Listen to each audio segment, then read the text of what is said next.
अक्सर ऐसा होता है ना कि सुबह उठने पर चेहरा कुछ फूला फूला सा लगता है, या फिर खाना खाने के बाद पेट एकदम कस जाता है। ऐसा लगता है जैसे अंदर हवा भर गई हो।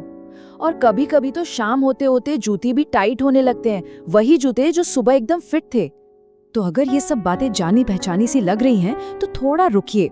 ये एक बहुत ही आम समस्या है जिससे हम में से कई लोग परेशान रहते हैं, और आज हम इसी के जड़ तक पहुंचेंगे, इसके असली कारण और समाधान को समझेंगे। अक्सर लोग इसे बस वजन बढ़ना या मोटापा मान लेते हैं और फौरन डाइटिंग पर चले जाते हैं। उन्हें लगता है कि शायद चर्बी बढ़ गई है, लेकिन असलियत कुछ और है। सच तो ये है कि ये मोटापा नहीं, बल्कि ये शरीर की तरफ से एक चेतावनी है, एक अलार्म है कि अंदर सब कुछ ठीक नहीं है। तो चलिए आज इसी साइन, इसी संकेत को थोड़ा और गहराई से समझते हैं।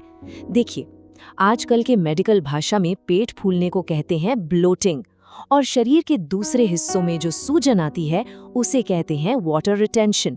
और मजे की बात यह है कि ये दोनों ही शरीर के अंदर किसी न किसी गड़बड़ी की ओर इशारा करते हैं। और ये कोई नई बात नहीं है। सबसे दिलचस्प बात तो ये है कि आज से करीब 5000 साल पहले हमारे महान आयुर्वेदिक ग्रंथ चरक संहिता में इस पूरी समस्या को बहुत साफ साफ समझाया गया है। वहाँ इसके लिए दो खास शब्द हैं, आधमान, जिसका मतलब है पेट का फूलना, और दूसरा है शोथ, यानी शरीर में कहीं भी सूजन या पफीनेस का आना। तो सवाल ये उठता है कि चरक संहिता के हिसाब से इसका असली कारण है क्या? आखिर ये होता क्यों है? इसका जवाब हमारे शरीर को चलाने वाली 3 मूल ऊर्जाओं में छुपा हुआ है, जिन्हें आयुर्वेद में दोष कहा जाता है। ये 3 दोष हैं, वात, पित्त और कफ। इनको ऐसे समझिए, वात यानी हवा, जो शरीर में हर तरह की मूवमेंट, हर तरह की गति को कंट्रोल करती है। पाचन भी इसी में आता है। पित्त है आग, जो हमारे मेटाबॉलिज्म और पाचन की गर्मी, मतलब डाइजेस्टिव फायर के लिए जिम्मेदार है। और कफ है पानी और पृथ्वी, जो शरीर को ढांचा देता है, चिकनाई देता है। जब तक ये तीनों वात, पित्त और कफ बैलेंस में रहते हैं, हम एकदम स्वस्थ रहते हैं। तो चरक संहिता के मुताबिक जब पेट फूलता है तो इसका मतलब है कि वात दोष बिगड़ गया है, मतलब शरीर में हवा बढ़ गई है। और जब शरीर में सूजन आती है तो समझिए कि कफ दोष बढ़ गया है। ग्रंथ में एक श्लोक है, उसमें साफ साफ लिखा है, शोधस्य मूलम कफ वात संसर्ग आहार विहार दोषात जायते। इसका बहुत सीधा सा मतलब है कि ये जो सूजन और पफिनेस है ना, इसकी जड़ कहीं और नहीं, हमारे गलत खानपान और गलत लाइफस्टाइल में ही है। अच्छा, अब इससे पहले कि हम घरेलू उपायों की बात करें, एक बहुत ही जरूरी बात समझनी होगी, एक तरह का डिस्क्लेमर। ये जो आयुर्वेदिक उपाय हैं, ये बहुत कारगर हैं, इसमें कोई शक नहीं। लेकिन कुछ ऐसी सिचुएशंस होती हैं जब फौरन डॉक्टर से मिलना ही सबसे सही कदम होता है।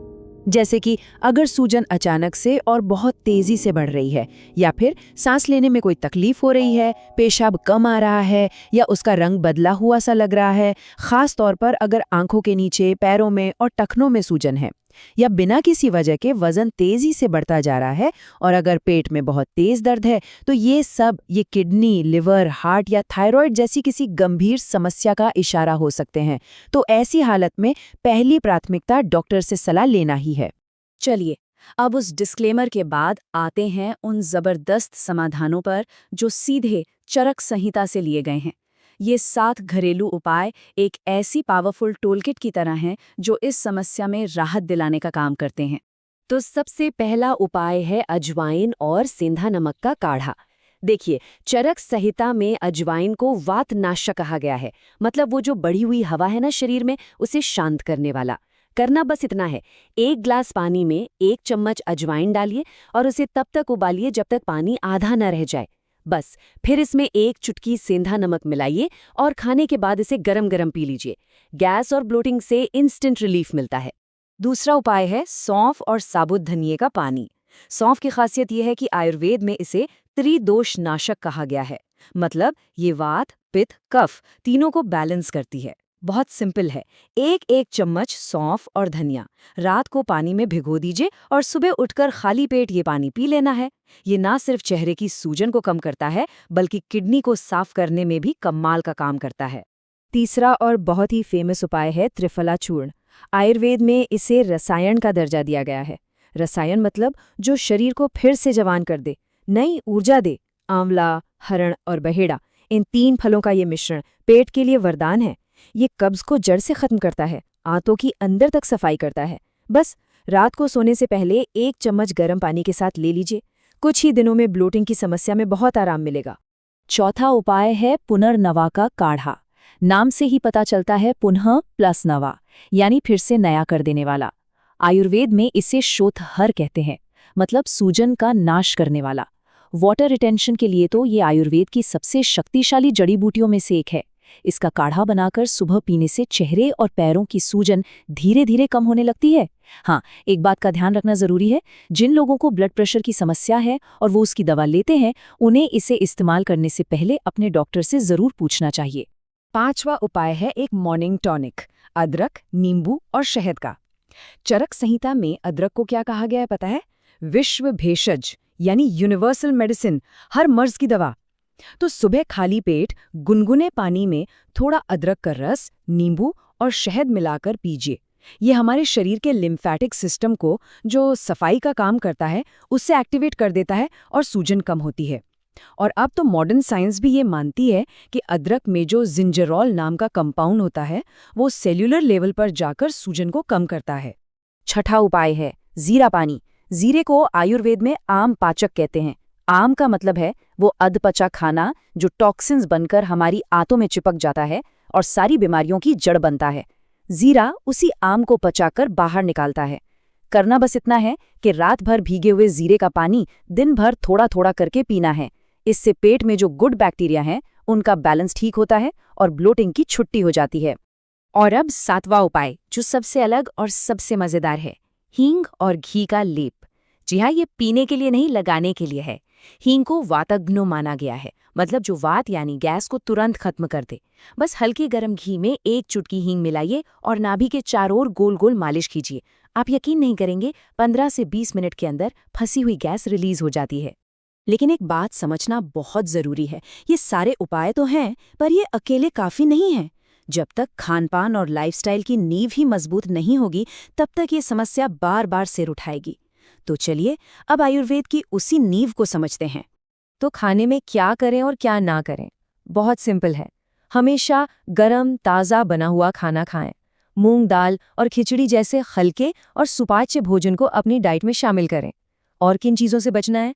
ठंडा, बासी, फ्रिज में रखा हुआ खाना, उड़द, राजमा जैसी भारी दालें, मैदा, सोडा, कोल्ड ड्रिंक्स और बहुत ज़्यादा नमक।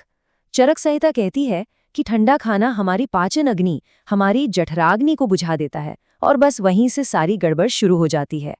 खाने की बात हो गई, अब बात करते हैं लाइफस्टाइल की, जिसे आयुर्वेद में विहार कहते हैं। इसमें भी कुछ छोटे छोटे बदलाव बड़ा फर्क ला सकते हैं, जैसे सुबह जल्दी उठना, खाने के बाद 100 कदम टहलना जिसे शतपावली कहते हैं, खाने और सोने के बीच कम से कम 2 घंटे का गैप रखना, पेट के बल सोने से बचना और हाँ, तनाव को कम करना। रोज सुबह पेट की हल्की हल्की गोल मालिश करना भी बहुत फायदेमंद है। ये छोटी छोटी आदतें हैं, लेकिन पाचन तंत्र को एकदम मजबूत बना देती हैं। तो अब इतनी सारी जानकारी के बाद सवाल ये है कि शुरू कहाँ से करें? तो इसके लिए एक आसान सा 7 दिन का एक्शन प्लान है, जिसे कोई भी कल से ही शुरू कर सकता है। करना क्या है? पहले 4 दिन सुबह की शुरुआत अदरक नींबू टॉनिक से करें, रात में खाने के बाद अजवाइन का काढ़ा और सोने से पहले त्रिफला लें और दिन भर जीरा पानी पीते रहें। फिर 5वें दिन से इस रूटीन को जारी रखते हुए इसमें सुबह और शाम को दादी नानी वाला नुस्खा यानी अजवाइन, सौंफ और जीरे का काढ़ा भी शामिल कर लें। सिर्फ 1 हफ्ते में ही पेट में हल्कापन महसूस होने लगेगा और चेहरे की सूजन में भी साफ फर्क नजर आएगा। चरक संहिता के पहले ही अध्याय में एक बहुत गहरी बात कही गई है, स्वस्थस्य स्वास्थ्य रक्षणम आतुरस्य विकार प्रशमनम च। इसका मतलब है कि आयुर्वेद का पहला काम ये नहीं है कि बीमार को ठीक करे, बल्कि पहला काम है कि जो स्वस्थ है उसे स्वस्थ बनाए रखे, और दूसरा काम है बीमार को ठीक करना। तो इन उपायों को सिर्फ एक इलाज की तरह नहीं, बल्कि हमेशा स्वस्थ रहने के एक तरीके के तौर पर अपनाया जा सकता है। तो आज की इस पूरी बातचीत से एक बात तो साफ है कि पेट और चेहरे का फूलना सिर्फ एक कॉस्मेटिक प्रॉब्लम नहीं, बल्कि शरीर का एक ज़रूरी चेतावनी संकेत है। अब ये जानने में वाकई दिलचस्पी होगी कि इन प्राचीन और असरदार उपायों में से सबसे पहले कौन सा उपाय आजमाया जाए। अगर घर में भी कोई ऐसा पारंपरिक नुस्खा इस्तेमाल होता है तो उसे सबके साथ कमेंट्स में साझा जरूर करें।